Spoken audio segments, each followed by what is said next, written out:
Hey, troops, is Roy from Geeks Adventures. Woohoo! So for the last, I don't know, like 6 weeks or so, Warner Brothers, HBO Max, DC have all been going, yeah, to the MCU. I mean, like literally for years, it's been these moments of one-upmanship, but lately it's kind of flipped the other way.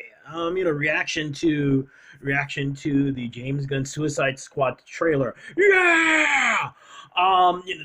The Snyder cut. There was lots of everyone kind of wondered how it would do. Reaction, yada yada yada, blew up to the point where after people been whining about we don't like dark DC, da, da, da, da, now all of a sudden hashtag restore the Snyderverse is a thing. And then of course Godzilla versus Kong. Actually that in of itself, not a movie review, but how that ended up working out in of itself is probably a podcast of its own. In the post-COVID world, how would the film do? You got this dual release in theaters and on HBO Max, and how is it gonna do?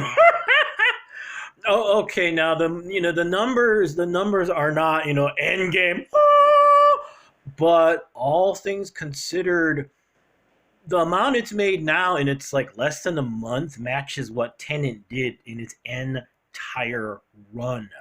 So,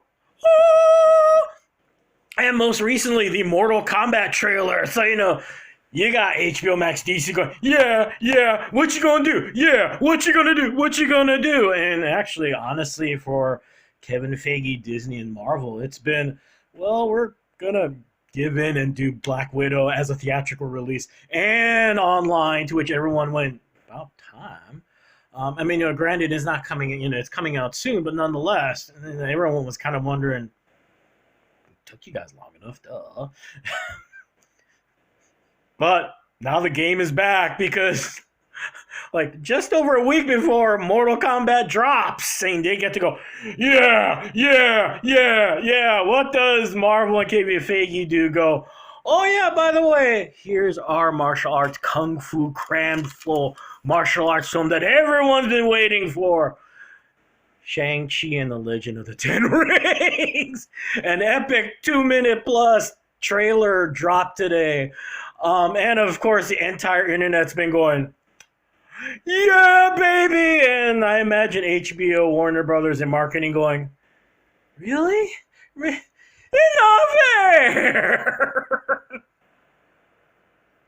So what's my take on it? It's a little common. It's a combination of things.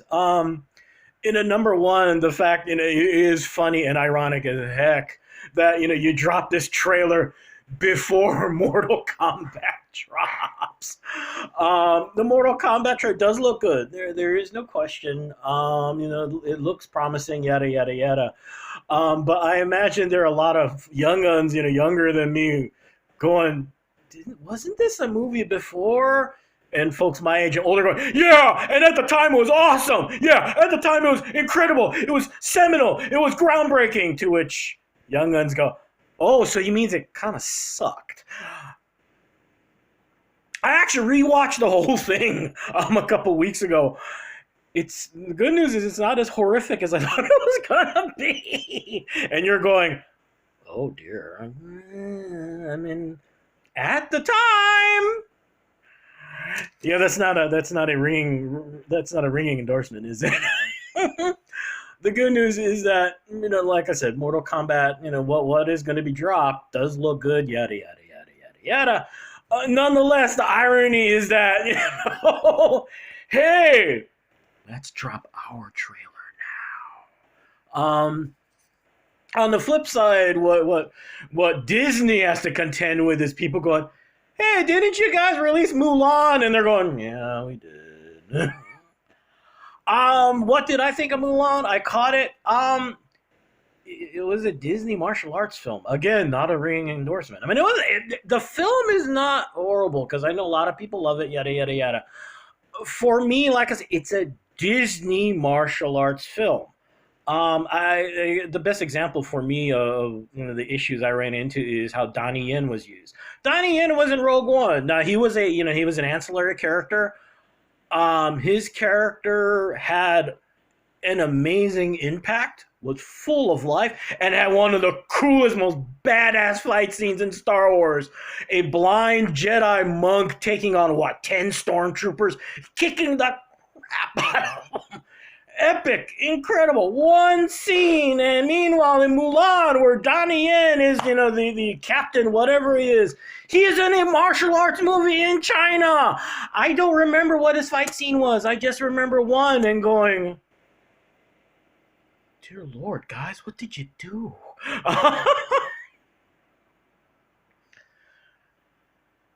So flip now to the trailer which just dropped. Um, the beauty of what Feige and the MCU, everyone involved in the MCU has done the most amazing thing.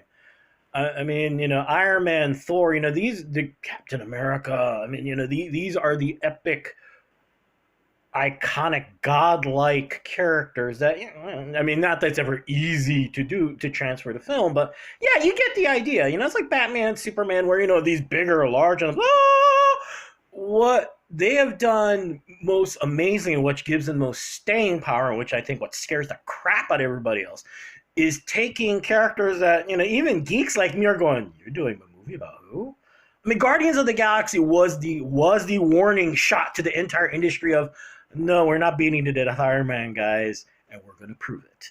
Um, you know, just taking advantage of the full roster that they have, and I joke about this constantly. You have that one cameo scene with Howard the Duck. I am waiting for them to announce a Howard the Duck movie and have it turn into the most amazing, hysterical thing ever done. And I keep thinking about, how Seth Rogen did the voice of Paul in the movie Paul, and like, wow, him doing the voice of Howard the Duck.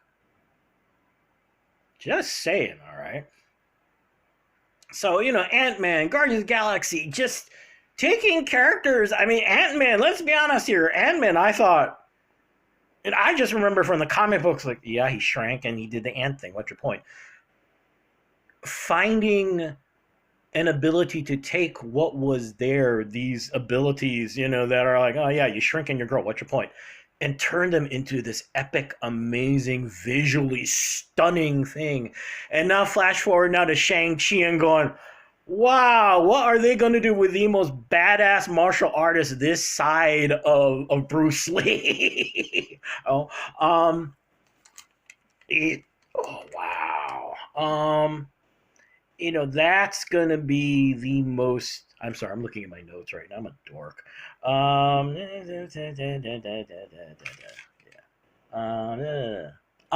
But yeah, I mean, the trailer, the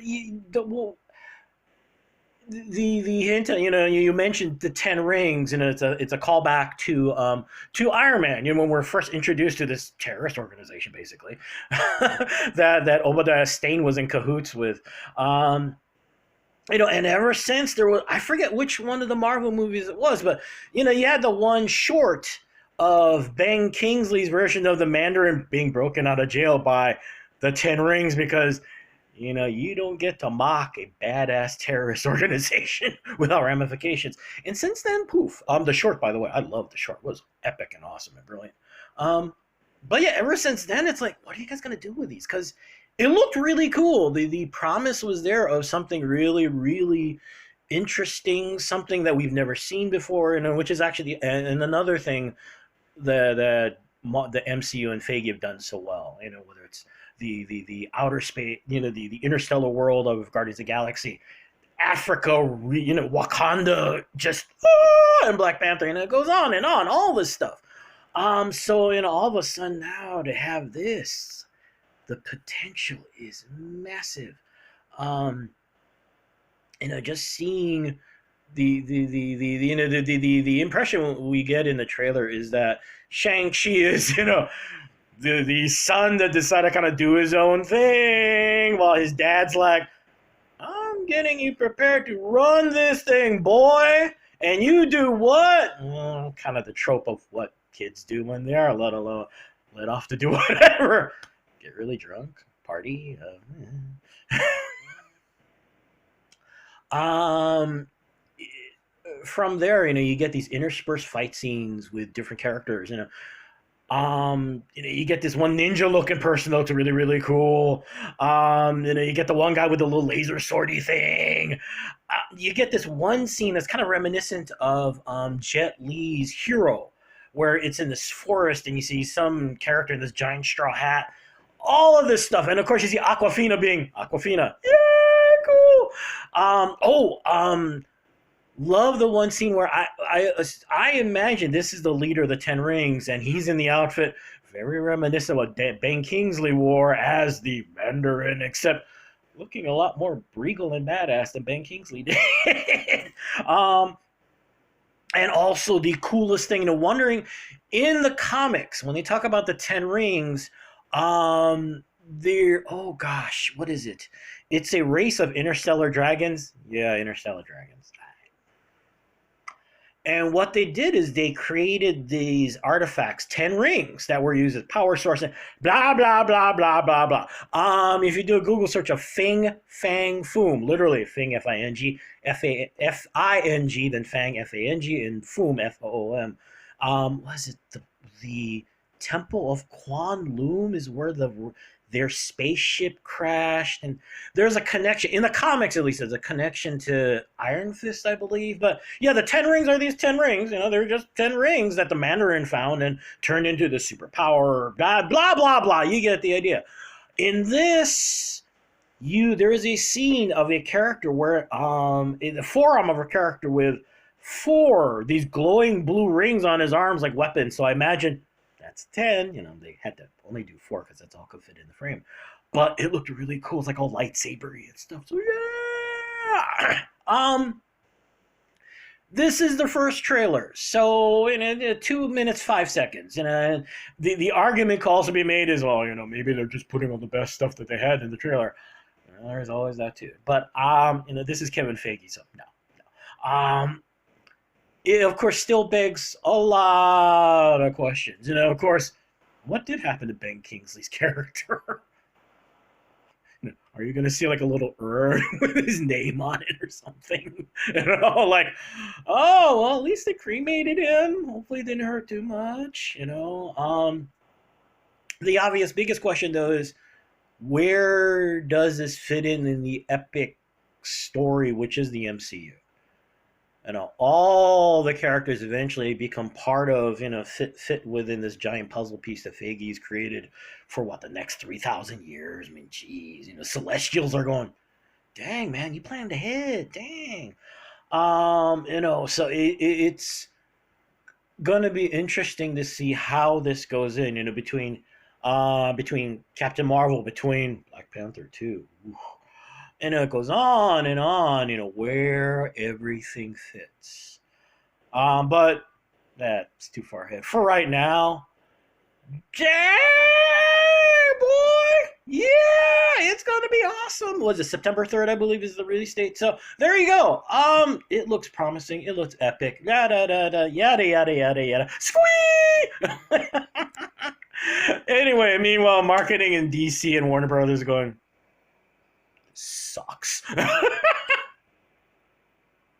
Game is afoot, folks. Anyway, y'all take care. Hope the rest of the week goes well for you.